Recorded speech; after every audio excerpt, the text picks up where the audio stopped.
And you're welcome back to the news today, the discussion segment here.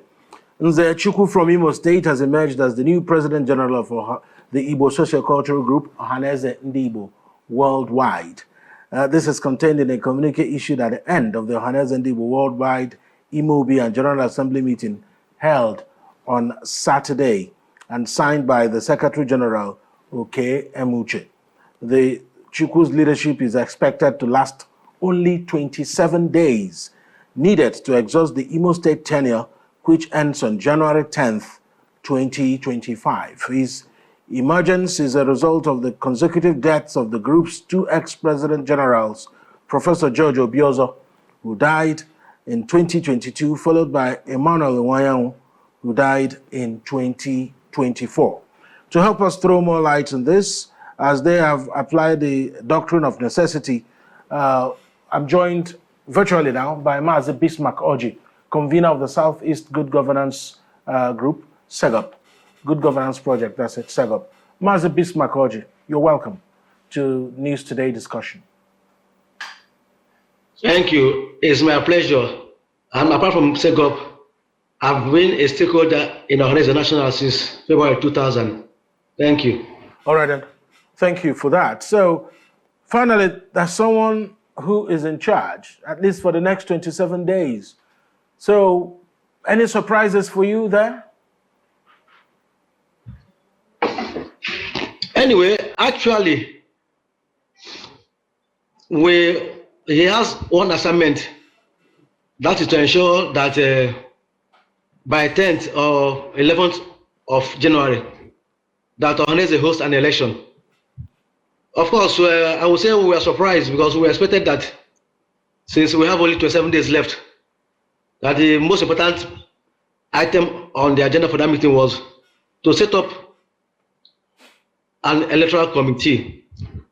But in the wisdom of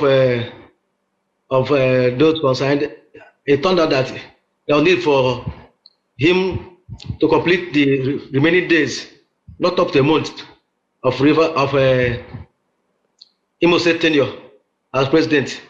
Of course, in that meeting, Chief Jackson Omena as well from Rivers, there's the issue that what is good for the goose is good as well for the gander. You know, the Deputy President General under Obiozo died even before Obiozo died. Eventually, following the said doctrine of necessity, Imo State got the chance to replace Obiozo with Iwanyawo. And so Chief Omenazo from Rivers was saying, if Imo is being given this chance to finish off their tenure, then it's also fair that Rivers, who lost their deputy, who lost the DPG even before Obiozo, should also be given a slot to replace their seat on the neck. But for whatever reason, that didn't sell through. However, as I said, the most important task is to ensure that by January 10th or 11th, Ohanaeze holds elections to elect a new NEC to run the affairs of this Pan-Igbo socio-cultural organization for the next 4 years.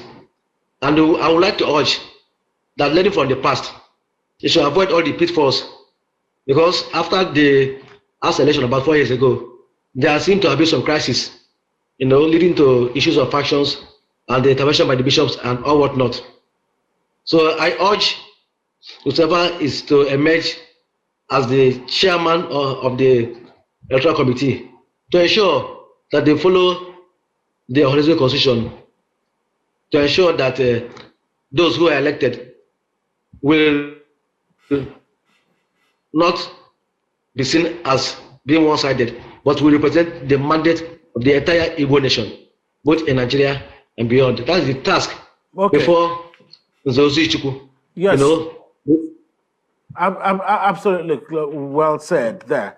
And clearly, the River State contingent don't seem to be happy with what has transpired, because they were not given a chance to have a replacement for their deceased member who was a deputy president. Yes. So they said that at least they should have been given an opportunity to have a replacement just like it was done for Imo State.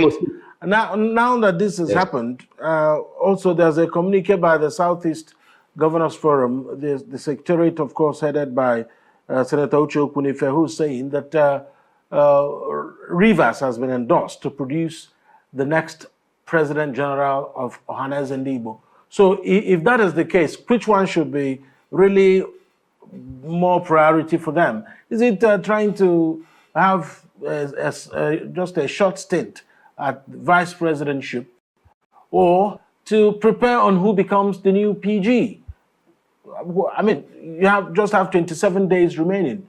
I mean, if you are from River State and you're a member of Ohanaeze, shouldn't you be at this time preparing for who would be the next PG, instead of asking to be given a shot to complete the vice presidential tenure?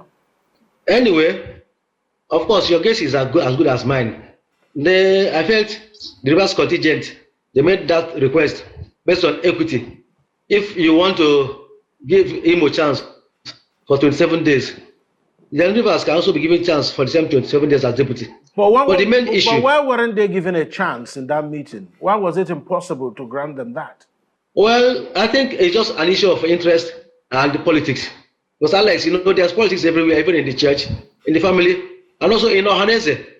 Because if you have to follow it as it ought to be, yes, the Deputy President General died even before Obiozo. So if the right thing ought to have been done, then the replacement should have been done even before now. You know, but actually, as I said, it's just a matter of politics. Why that of Imo sailed through, a lot of Rivers didn't sail through. But as you said, the main issue now is how to ensure that we have a substantive PG from Rivers State, because it's very strategic, because it will help to heal the wounds of the past. If we have a PG from Rivers, Alex, remember that in Rivers State, we have people speaking Igbo in virtually the 3 territorial zones, but we have them more in 2 territorial zones. You have those from Ikwere, you have those from Meche, you have those from Ahoda, the Oba, Ndoni, and Ebema. They also have those from just to throw more light on the Rivers issue. Yes, yeah, just a moment. They are all Igbo people. Yes, Chairman of Ohanaeze Ndi Igbo Elders Forum in Rivers State, Jackson Ohanaeze, said that Imo State has insisted, since Imo State has insisted they must complete its tenure, that they are also insisting that Rivers State should complete its tenure, not just this, but 1 year plus, and that whoever emerges President General from Rivers should still have Deputy President General from the state, from Rivers State, to complete his tenure within the very last minute in this administration. So that's the point they are making. They are saying that even if a Rivers person emerges as PG, that he should have a Deputy President General from Rivers to serve out the term that was denied under Obiozo and then under Iwanyanwu. That's the argument of one of them here. So how is that going to pan out? Anyway, in the first place, no, I think you didn't get it, sir. You cannot be a PG and then be also a deputy from your state. Well, that's the demand is making. No, that's the demand is making. I'm not saying that's the law. That's the demand is making. For equity, he's asking that for equity. I also read that statement, Alex. Yes. I equally read that statement, okay? And then because we know that the key issue is the PG ship. Yes. And in Ohanaeze, officers are zoned according to state. You cannot have the PG and the deputy from the same state. Okay? No, so I think there is that issue, because it will only be fair. What is good for Imo is good for Rivers. But I think that has been overtaken by events. Now we're looking towards who is going to be the PG from Rivers. Because if we're able to elect a PG, remember in the past, Alex, we also had a PG from Delta State, and the late Ambassador Ralph Wechie, who has served under as an SSA. It helped in a big way to heal the wounds of the past. Alex, remember there was the Asaba massacre. You know, so it helped to reassure them that we are all one. That is only the Igbos are not only in the Southeast. So if today we have somebody from Rivers, any of the Igbo-speaking local governments of Rivers State, to emerge as PG, to help to heal the wounds of the past, it will help to reassure them of course, Alex, remember that we have Igbos in virtually all the 6 South states. You have Igbos in Bayelsa, you have Igbos in Akwa Ibom, you have them in Cross River, you have them, of course, in Delta, then in Edo. You even have Igbos in Kogi. There are some Enugu people who are in Kogi State, but they are Igbos. You have them in Benue. You have Eza people who are in Benue. They are all Igbos. And my brother, if you have somebody now from Rivers who emerge as PG, then all those from outside the Southeast, they'll now realize, just like right now, Alex, there's an ongoing agitation for an Anyama state. So I think they will, all these things will tie together to show that Igbos are not only in the Southeast, but I found even beyond the Southeast, that wherever you are from, once you are an Igbo, you are an Igbo. It mustn't be Southeast, which is just a recent creation. So I think it's very key that we should all try to see how we work towards ensuring that Rivers produces a PG, somebody who we can all work with. Because Ohanaeze is like, mind you, what binds all of us together as Ndi Igbo. That's right. Because this issue of state, zone, they are all artificial. They all come, for instance, Alex, imagine the people of Ebema. You have Ebema in Rivers, you have Ebema in Imo State. So they are all the same people. So just the issue of boundary adjustment. Okay. So Igbos are one, no matter state or geopolitical zone. So this issue of electing a PG is very vital. I want us to remember those involved in our prayers. That's right. And see how we will do. And I also urge them to please to follow the constitution of Ohanaeze to the latter. That's and ensure that nobody is left behind or marginalized. We're totally out of time. By the time the election is held, nobody will have to cry foul. Thank you. Thank you, Mazi Bismarck. We're totally out of time at this particular moment. But I thank you, as always, for your perspectives on the news today. And of course, much later, we'll get more perspectives from you as to how probably a new PG will emerge and those that might likely be in the running from Rivers. Thank you so much. Mazi Bismarck Orji is a convener of the Southeast Good Governance Project, SEGGOP. Thank you so much. That's the news today. Thank you for joining us, and do well to follow us on all our social media platforms at Afia TV Official. My name is Alex Obodo. Good afternoon.